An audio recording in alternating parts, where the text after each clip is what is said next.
When you need mealtime inspiration, it's worth shopping Kroger, where you'll find over 30,000 mouth-watering choices that excite your inner foodie. And no matter what tasty choice you make, you'll enjoy our everyday low prices, plus extra ways to save, like digital coupons worth over $600 each week. You can also save up to $1 off per gallon at the pump with fuel points. More savings and more inspiring flavors make shopping Kroger worth it every time. Kroger, fresh for everyone. Fuel restrictions apply. Every day, we rise, challenging ourselves to work for what we believe in. At U.S. Border Patrol, protecting our borders is more than a job. It's a calling. Agents answer the call, working together to keep our country and communities safe. If you're ready for a new mission, join U.S. Border Patrol and go beyond. Learn more at cbp.gov/careers. With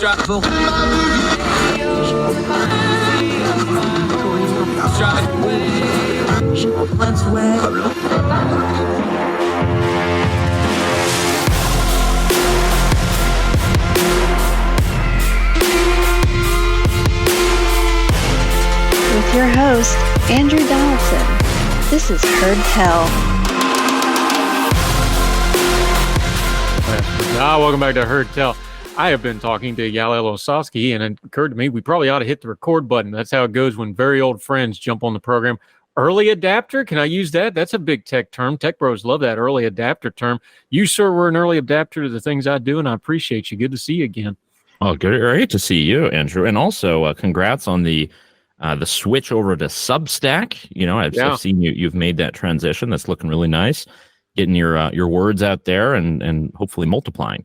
Yeah, I've been very Twitter centric, and Twitter is very, let's just be kind and call it unstable at the moment. What's the old magic 8-ball? Cloudy future, uncertain future.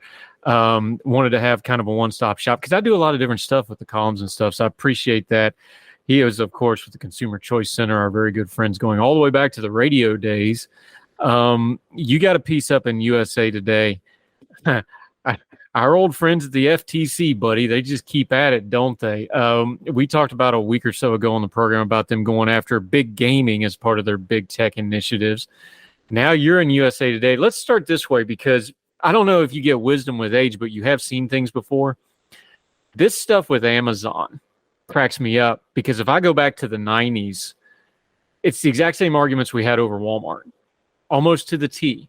And if you go back further, you'll find that the arguments never change, just the main character changes. Whoever the biggest consumer on the block is when it comes to, in this case, consumer goods, they get all the attention for regulation, antitrust. I've seen this movie before, my friend. This is just a new spin on it with some high-tech nomenclature, right? Yeah, absolutely. I mean, in my day, when I was getting onto the internet, figuring stuff out, 95, 96, a little bit after, the big talk of the town was Microsoft. And I know you talked about that with Steven, so you were able to go through the FTC hurdles with that. But it's much the same. Microsoft is at the time was a very new company. Like, look, there just were not many software companies that were also making hardware. And their model was, yes, to create some hardware, but they mostly had software, their operating system for the computer. And they would sell that, and it would be adaptable to a bunch of computers. And you had different computer manufacturers from the US or from Germany or Japan that could actually put up a machine and use that software, and it became ubiquitous. And because something is ubiquitous, for some, that just means, hey, it's great. It's a platform. I understand it. I'm at school. I use Microsoft. I use Windows. I go here. I use Windows. I'm able to learn. You have governmental departments that use Windows. But for back in those days, you had the FTC that was like, well, this is a monopoly, obviously. It's like, of what? This is like a brand new industry that came out of nowhere that is novel and that is creating an entirely new category of value to consumers. So back then, it was Windows, Microsoft. Obviously, they were broken up, as it were. They technically never had to go through with it. They just had to pay massive fines to the government. But what we've seen today is that we have a new bad guy in town, which is very strange to say because that bad guy happens to be the second most popular brand in the entire country, and that's Amazon. behind the U.S. military, by the way. So you have a connection there. But to see that this is now our Emmanuel Goldstein 2-minute hate, and not, again, not written for the American populace. If this was a pure direct democracy, we would not have these actions on Amazon that are being floated by the Federal Trade Commission. What we do have is a very small literati, as it were, that have power because Joe Biden basically empowered every progressive organization in the world when he was nominating people for agencies when he came in. So we have Lena Khan, who's there, Yale Law School graduate, my age, actually. And she has always had a big hate for Amazon, big hate for Meta, big hate for any of the big companies. She has essentially written a playbook for suing them, and she's already trying to do this. We saw one lawsuit that already hit this summer about Prime and how hard it is, Andrew, how hard it is to unsubscribe, which is obviously ridiculous for anyone who's done this. But that was sort of the opening salvo. And what I mentioned in the piece is just that we're seeing the larger case that's being openly discussed now, which just has to do with Prime as a brand and the fact that Amazon has all of these different companies, whether it be web services, Prime Video, shipping, logistics, even Whole Foods. That's been mentioned as well. So there's plenty of action there that the FTC would like to take. What's stopping them right now?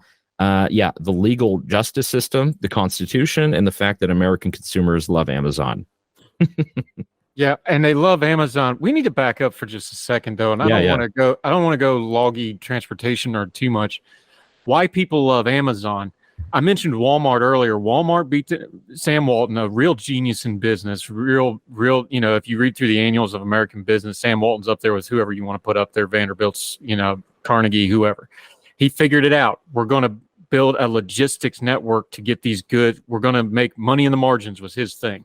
And they did it with their logistics, and they did it with their scanning systems and all that. What Amazon did was they almost reverse engineered and did it the other way. We're going to do all this without any overhead. We're going to use the internet. We're going to get it to you the next day. And then slowly over the last 10 years, they've started you mentioned the Amazon vans. That's all new in the last 10 years. They put their network of logistics in after they got their worldwide branding and especially their domestic stuff. That's how you get that package next day in a lot of places. Some days, some cities now, you get it same day if you get it in by 7. That's why people like Amazon. I get it. I click it. I get it quick. I get it at a good price. That's why they like it. Not to go on brand for consumer choice, but that's consumer choice to a T. They found a niche in the market. They killed it. They do it better than anybody else, and they've made a lot of money at it. And the government kind of got left behind on, well, wait a minute, we can't regulate this because it's never been done this way before.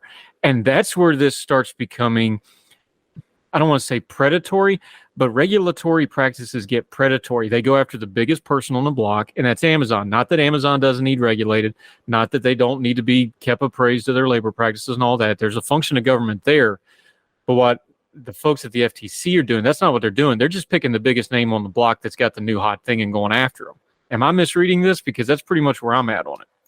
No, I think you're right. And I did mention in the piece, I mean, there are real reasons to have regulatory scorn against a company like Amazon. The two examples that I mentioned are the Ring surveillance thing that you put outside your door.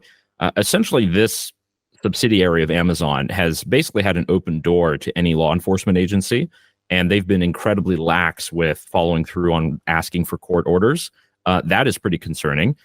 Second one is we have a lot of fake, reviews, and there's bot accounts and stuff doing China. I mean, that's super easy to fix with algorithms and things. They just haven't really done that.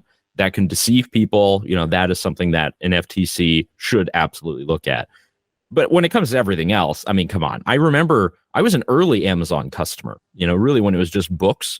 And, you would compare prices. And I remember going to Books A Million in Concord Mills and, looking at what the price was there versus on Amazon. And most of the time it was cheaper in the store.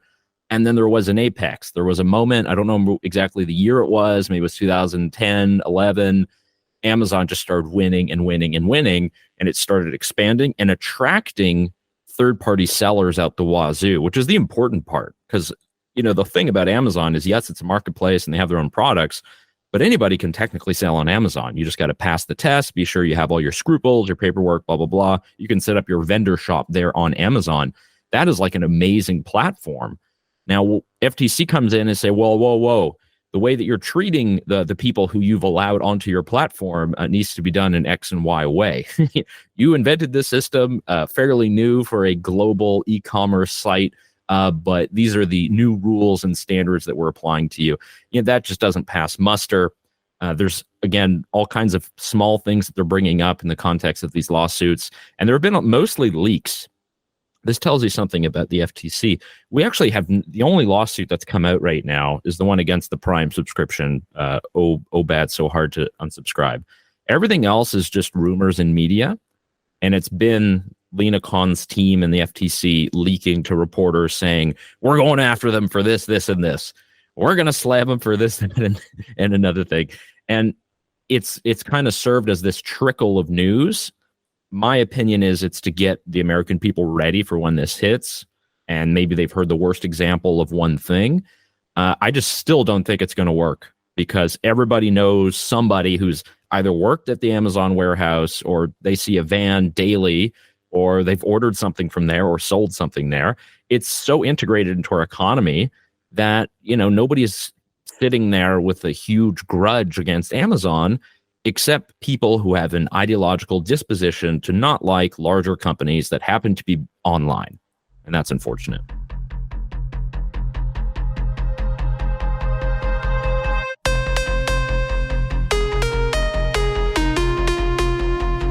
How do you keep your edge? With the cutting-edge design of the stylish Lexus RX, it's second nature. Powertrain options offer power on demand. An available cloud-based Lexus interface keeps you tapped in with ease. Hey Lexus, show me the way home. So never lose your edge with the Lexus RX. Experience amazing at your Lexus dealer. Drive Connect capability with cloud navigation, including Google Points of Interest data and Intelligent Assistant, including Hey Lexus and Destination Assist. Subscription required.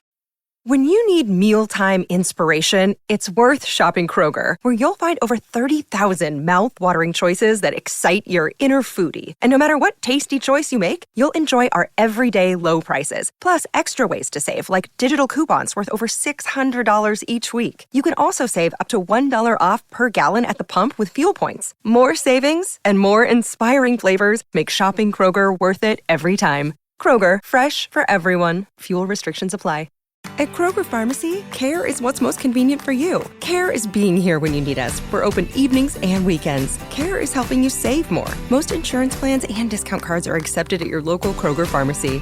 Care is saving you time by managing your prescriptions online. You can request refills, check order status, and more. Care is convenience that works for everyone. Kroger Health, a world of care is in store. Services and availability vary by location. Age and other restrictions may apply. For coverage, consult your health insurance company. Visit the pharmacy or our site for details.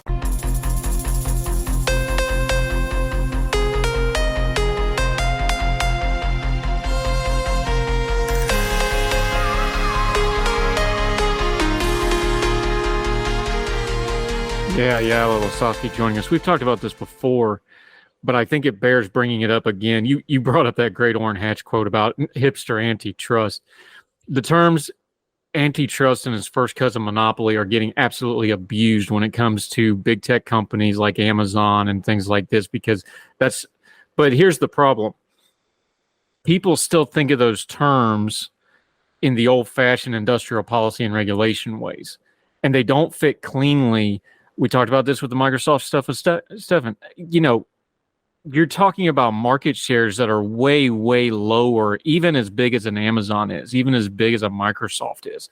It's nothing like when they were going after the real antitrust breakers in the 30s and 40s.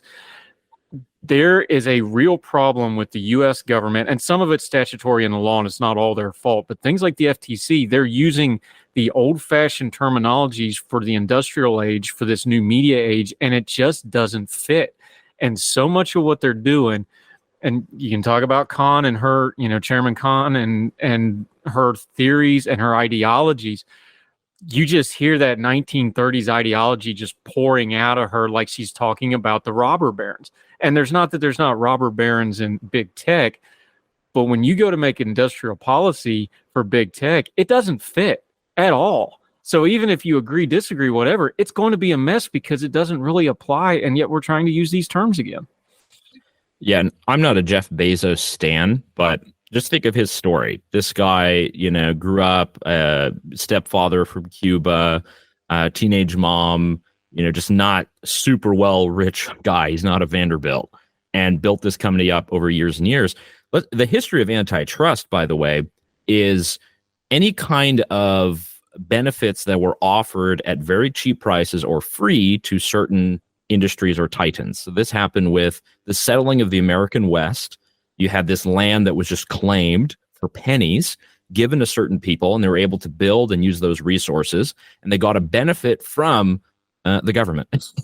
And they've been given that huge start that allowed them to maintain a monopoly position in so that nobody could mount an opposition. Nobody could form a different company to have oil. We can look at tobacco. American tobacco is the same thing. Standard Oil. AT&T. AT&T is one of the largest monopolies that was broken up, and it was much the same. They were given a license by the government to have basically control of our telecommunications lines. Now, those are all privileges that are granted by government and therefore warp the market over time. And there are consequences for consumers because they have to pay higher costs because there is no competition. We look today, a company like Amazon or even Facebook, Meta, whatever. I mean, this is not like a government license. People claim that because we have Section 230, which allows people to essentially not be held liable for comments on their sites or websites, that is somehow a government benefit. I think is an outright lie. And these are companies that have been built up from nothing, and they've only provided value. And you just can't compare that to, the old trusts of the day, whether it was in railroads, oil, or tobacco, where you had government monopolies, government enforced monopolies. We learn about that in economics a lot. It exists in some areas. You could say it exists today in, weapons manufacturing. Not to get on that topic, which I know you know a lot about, but these are areas that are propped up by government. Because what does government represent versus Amazon? Who can put me in a jail cell and who can get me batteries to my door in 3 hours? That is, I think, the difference. It's why I don't buy the larger narrative of surveillance capitalism, which we can talk about probably another time. But it just goes to show why the FTC's cases are just not helping anybody. And the entire idea of consumer welfare, which is supposed to be what modern antitrust is, has just been thrown out. Yeah, Ossowski joining us. There's another part to this down the road that worries me. When you have something like the FTC not being used, and again, we can yell small government and all that. There's a proper function for the FTC that is important. It should be doing some oversight on businesses. It has a role to play. But for the current administration, their record in court was really, really good. They were getting about a 70%, something like that, success rate on their lawsuits. They usually knew what they were doing.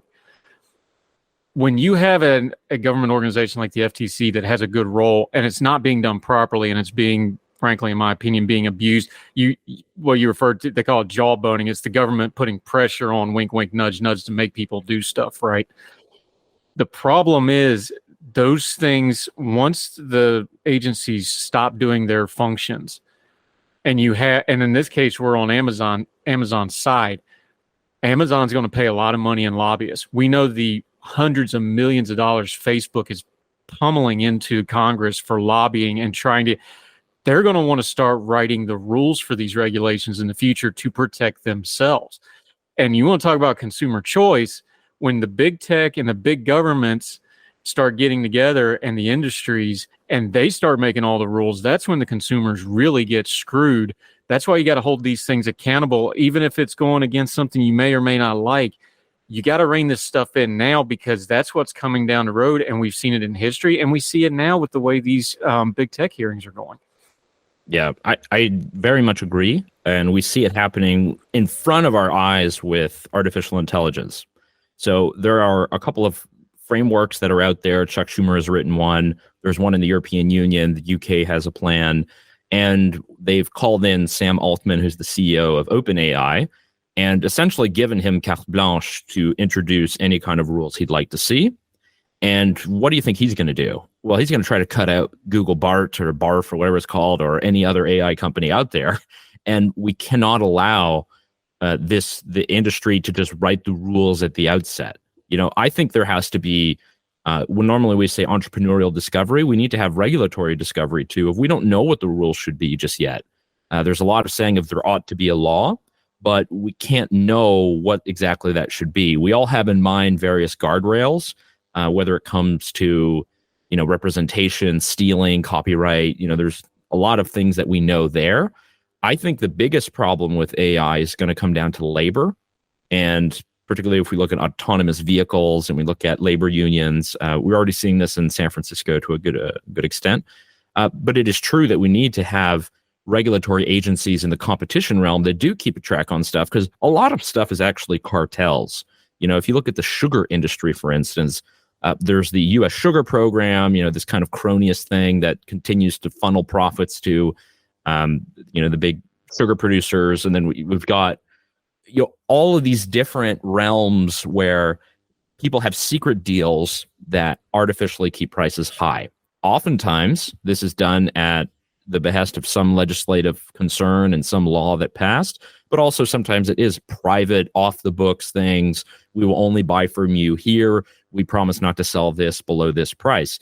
That is obviously, blindly, we can say this is an antitrust violation. And we've seen it, I believe there have been recent cases on contact lens companies that kind of do this, where they have exclusive deals with doctors. I mean, there are ways that this is happening right now that aren't being addressed. And I think that's very concerning. Also, one thing, I'm very open in saying this, there's a lot of the crypto industry. Most of the crypto industry is scams and deceptions that happen all day. And we all see the spam crypto tweets, and we see all of the things, and we know it's obviously there's so many Ponzi's out there. This would be, page one of FTC 20 years ago. Today it just goes by the wayside. You get something from maybe the SEC, if they can put Kim Kardashian's name on it because it gets them some mentions.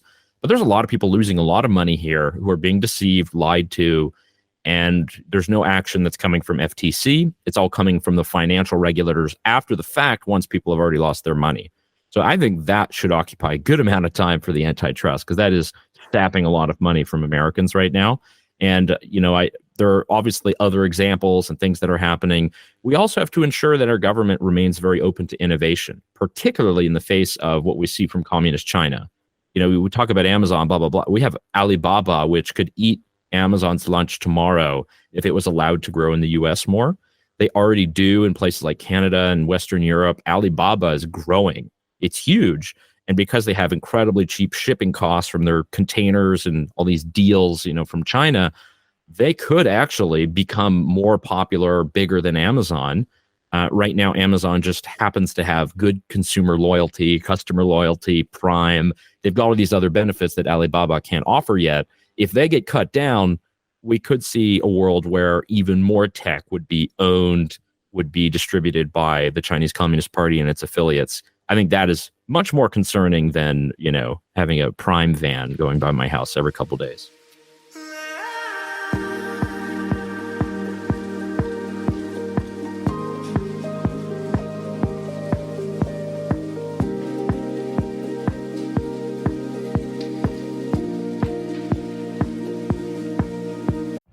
Every day, we rise, challenging ourselves to work for what we believe in.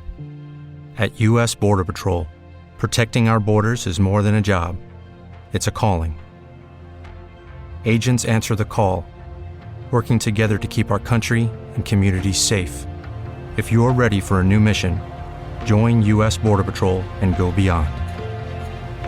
Learn more at cbp.gov/careers.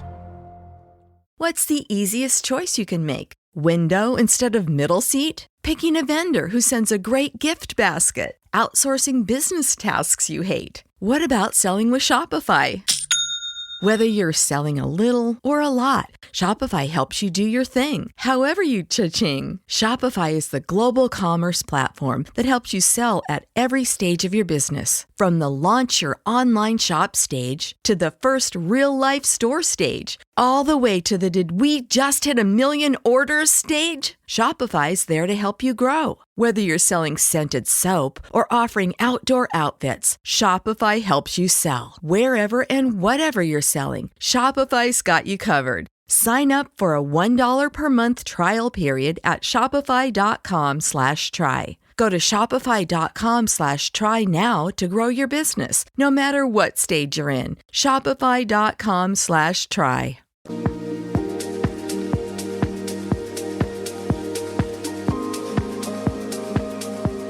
Yeah, I agree. Yael Ossowski joining us.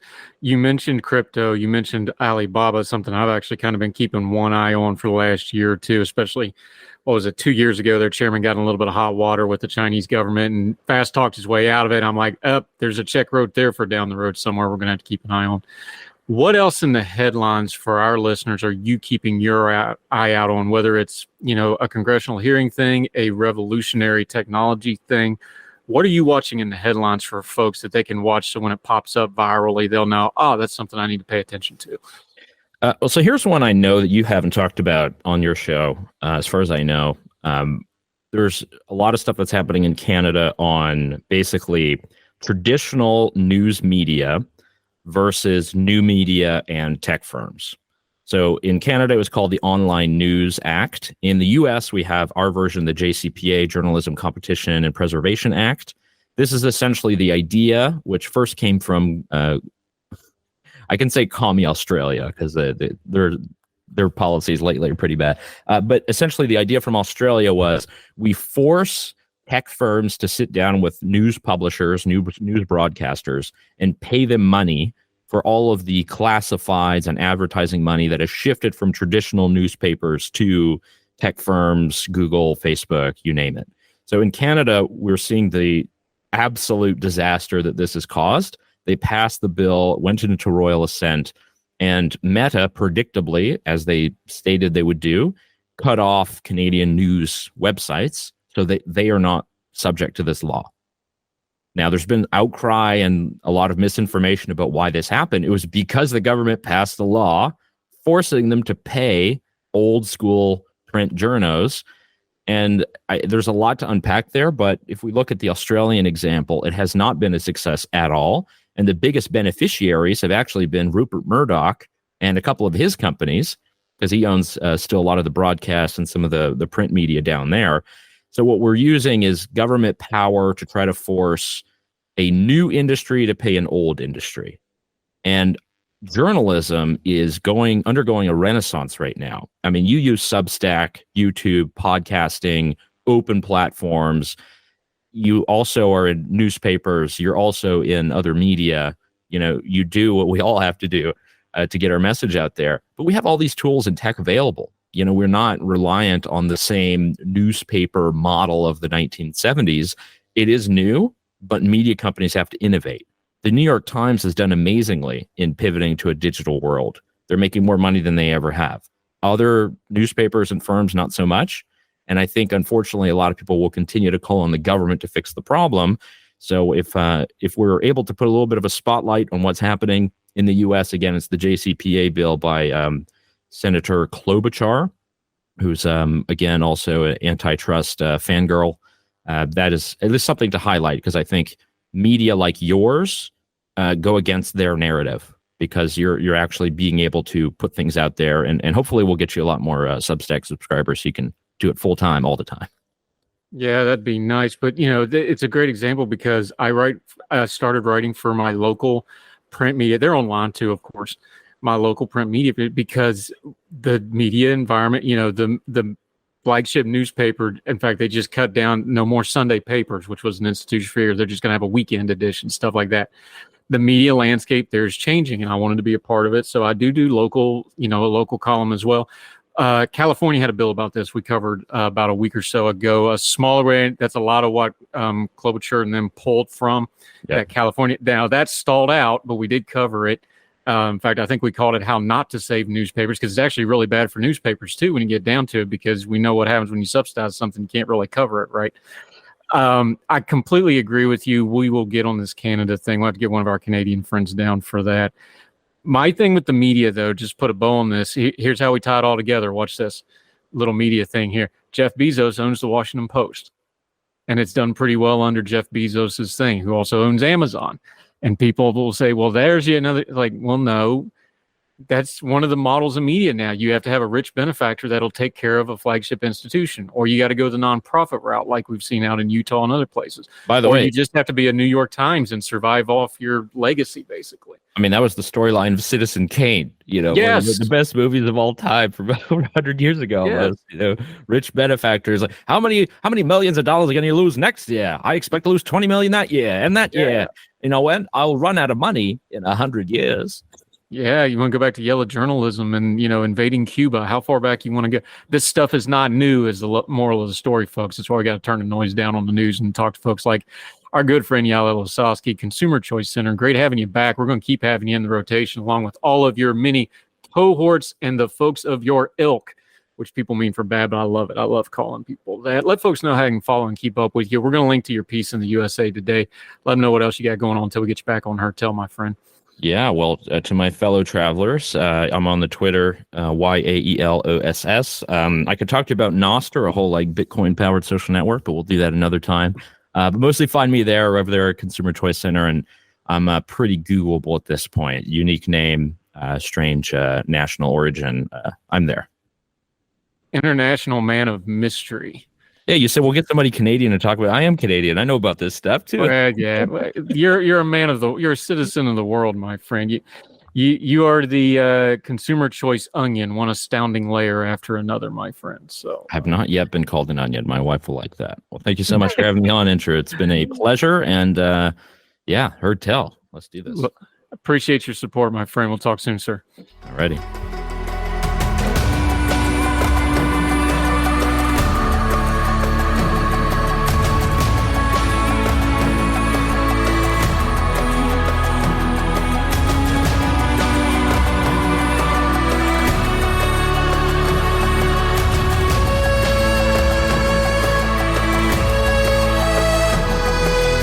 Welcome back to Hertel. Okay, another friend of ours we hadn't seen in a little while, Neetu Arnold. She's back. She is a fellow at the National Association of Scholars. She has a long list, Wall Street Journal, News. You got Wall Street. Everybody's got Wall Street Journal before me. It makes me mad. All my friends are doing it. You'll get it one day. Maybe. We'll see. Neetu Arnold's back with us. How are you?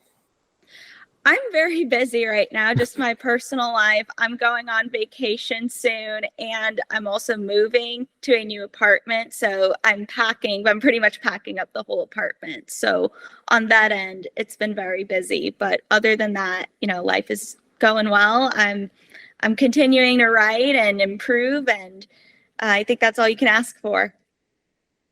Well, you can ask for somebody to publish it, but that's a secondary step. We'll work on that. You've been writing about the student loan debt issue. You have a piece out, American Conservative. We're going to link to the whole piece, but let's start here with something about this. And you brought it up in your piece too. One of the problems here is we have something like the Supreme Court decision. And then since that, the Biden administration has gone this other route to try to do this a different way. We have a lot of push-pull here. But the push-pull is actually part of the problem because we have a Supreme Court case and everybody goes, Supreme Court ruled this way, that's how it is. No, that's just everybody's going to adjust now. Or people go, well, we can or cannot forgive student loan debt. We keep arguing the minutia parts of this and the latest thing of it, and we're not really dealing with the overall problem, which is the cost of college, the pipeline system of putting people who may not need to or want to or have any business being in college, going to college anyway, for the financial part. There's the financial institutions. There's the government part of it. There's the big education part of it. And then there's a whole bunch of people that are just stuck in this wheels of this system. This is a bigger problem than just the headlines, but all we're doing is chasing the headlines, aren't we? You're exactly right. And that was something that bothered me, actually, after the Supreme Court ruled that the Biden administration couldn't just forgive student loan debt the way that he approached it. On one hand, a lot of us were happy about it because the way this was pushed was unconstitutional. But on the other hand, I was thinking the fact that a nearly $500 billion program hinged on very fragile lawsuits should be concerning to voters. There were many signs that the Democrats were going to go to these extremes to push through student debt forgiveness. Just throughout the 2010s, we had Bernie Sanders talk about tuition-free college.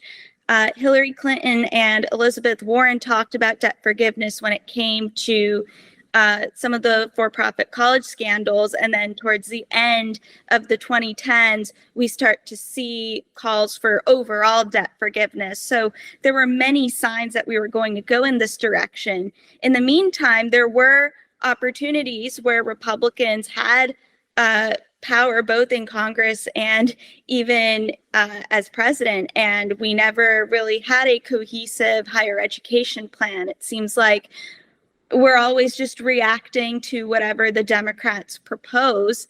And I think we need to give Americans a grand vision of what we offer, regardless of whatever the Democrats propose, whether that's super extreme or not. We should have a vision that is separate from that. And that was the purpose of my piece. Again, with the student loan forgiveness, we shouldn't have to rely on some Supreme Court ruling when this was already a problem. Yeah, Neetu, Arnold joining us. You touched on it in your piece. As much as I don't like the way the Biden administration went about this, I don't actually blame them for this problem.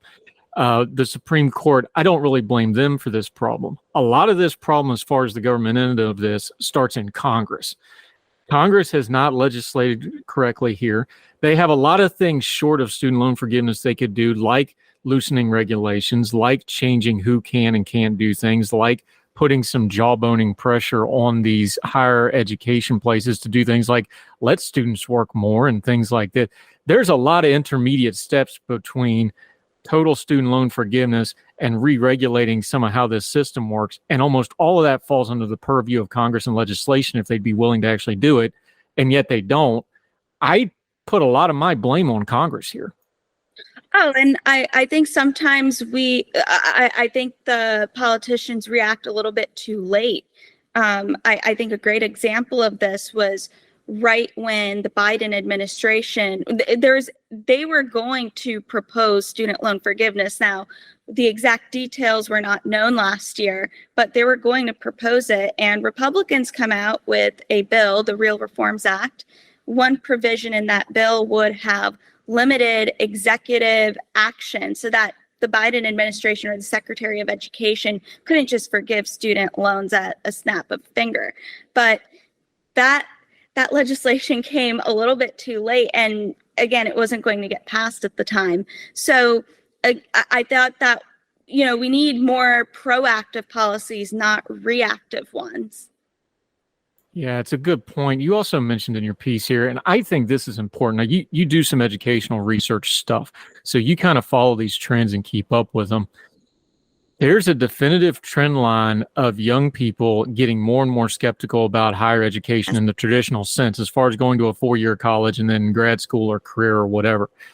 This is adding to it, though. I don't know that if we have data to it, but anytime you have confusion, you have public debate on something like student loans, that's going to naturally turn people off to them, or at least make them second guess doing that path. Do you see that in the work you're doing, that some of this debate, whether you're for or against the student loan forgiveness, just the fact that it's such a hot button issue, that's going to start affecting how students view it, is it not? It is. For the National Association of Scholars, I researched this topic on student debt, on college finances, and I spoke to families and students from across the country. And one of the primary reasons they attend college is not necessarily because they want more knowledge. They feel like they have to go in order to get a good job. So I would say the college degree is really seen as an insurance policy. It's out of risk aversion. And there's an interesting point you brought up earlier, the way we disperse these public funds. I think we kind of give out student loans without much thought. It's seen from an access point of view instead of, how do we use these funds in the most efficient way? And something that I propose is that not only should we roll back federal student aid, but when we do, we should restrict who the loans go to. We should consider whether the student is academically prepared, they can handle the coursework so that we don't see any dropouts. We see a commitment to education and finishing those degrees. And also, if those students are entering programs where they would get a good return on investment. So that way, our public funds were put to good use. I don't know why we don't do this. I noticed this with a lot of lending systems, whether it's a bank or some other private lender. They will consider somebody's financial history. They will look at credit scores. They will see if you have the ability to even repay your loans. And this is to ensure that all parties are protected, especially the person who will be taking out loans. We want to make sure that they're not in drowning amounts of debt where it's just going to be difficult to repay. And that's also unfair to the lender. And so I think we should bring those concepts into federal student lending.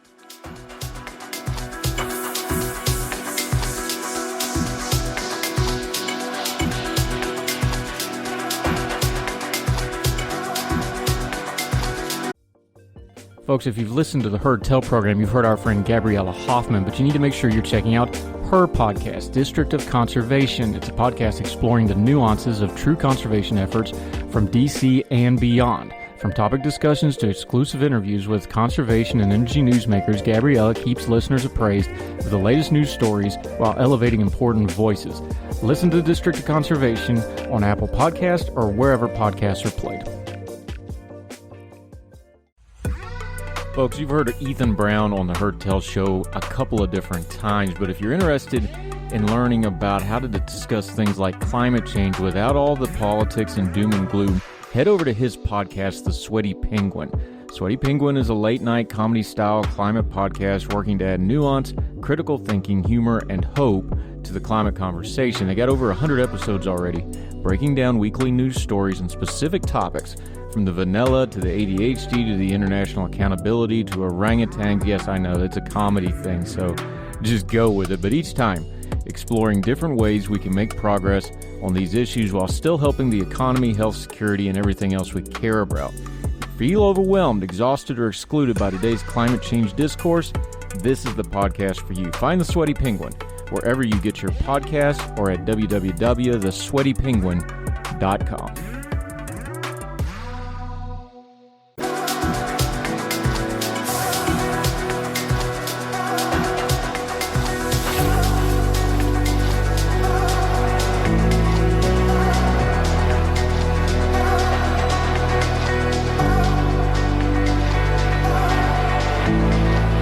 Neetu, Arnold joining us. Well, we know why it is, because the way the system is set up now is it is to a large extent predatory, and it's also incestuous, because once these students get into the system, that's guaranteed money for the higher education folks, and it's guaranteed money through the financial institutions. People don't want to screw with guaranteed money, and that's why you can't do things like that would make a lot of sense, like letting people with massive amounts of debt they have no chance of repaying discharge it in a bankruptcy proceeding, which everybody else in America would get an opportunity to do, and they don't have chances to do other things.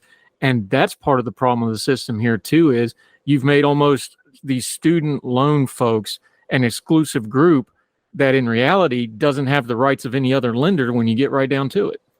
Right. And I think when we talk about student lending policy and forgiveness and bankruptcy, I would like to have a system where we can both offer mercy, but we also need restraint. I think our current system right now offers a lot of mercy. We're giving a lot of forgiveness, but then there's no accountability both to the government and to our higher education institutions. And I think we could have a more forgiving system, not forgiveness, but a forgiving system where if you are actually struggling to repay your loans, we can offer more deferments, or we can allow students or borrowers to declare bankruptcy. I would love to see that. But at the same time, we need to make sure that there is restraint. And that's why it's so important that we are a bit more discerning in how we disperse these federal funds. Yeah, Neetu, Arnold joining us. Let's talk on the practical level now, though. I agree that there needs to be some mercy here. I would be more open to a wide-ranging forgiveness plan if it was coupled with reform. And then you say, okay, we're reforming the system, so we're going to have to forgive X amount of debts because we're resetting the system. We're just going to have to take the hit. That's a logical argument that I think would be fair to a lot of people, but you're not getting that right now. The other side of this, and this is where I fault our conservative friends and their side of the argument a lot, is they veer way too much towards just, well, not everybody needs to go to college. And yes, that's true. 60% of folks do not have a college. The problem is they stop there and they don't do the next step of, well, what's your plan for vocational schools? What's your plan for vocational training in the high schools, which has been gutted over the last 50 years and had a deleterious effect on society, in my opinion? What's your argument for community colleges? What's your arguments and plans and proposals for programs that are the alternatives to the same kind of success that you used to get out of the college degree? Technology has changed. Yes, you can make multiple pathways, but they're not doing a good job of saying, here's how you do those plans. They're stopping short of that. And I think that's a major problem that they need to be articulating better. I 100% agree with you on that. And a lot of these issues with higher education, there's also a K through 12 component here, having much stronger K through 12 curriculums. I think we have a culture where we're more interested in moving one grade up, and it's always looking towards a career rather than developing skills. I think if we had a culture of developing skills, then it doesn't really matter what career goals you have or what dream you might have. Those skills are always transferable. I was actually very lucky to grow up in upstate New York, and my high school had a sort of dual trades program. So for students who wanted to go, let's say, into, like, they wanted to become a mechanic or they wanted to become a hairdresser, this was starting maybe junior or senior year of high school. They would take the core classes, like, let's say, math, English, and then for the other half of the day, they would go to those specialized training classes. And that way, when they graduated high school, they could immediately enter the workforce. I don't know if this is a program that's in other states, but that was something that really seemed to work. I don't know, it seems to be something that should be offered in a lot of states. But I think we need stronger K through 12 education. And when we take it to higher education, I think we could make some other reforms, maybe shorten the length of time people are pursuing their degrees. I'm not sure if 4 years is really necessary for a lot of programs. So it's making those kinds of reforms and really keeping the bigger vision of what we're trying to go after. We want fiscal responsibility here. We also want to reward talent and merit. And we also don't want needless credentialism, but that doesn't mean we don't support people going to college. Again, I think we want to meet people where they are and what their goals are. And for some, that will be higher education, and for some, that won't be.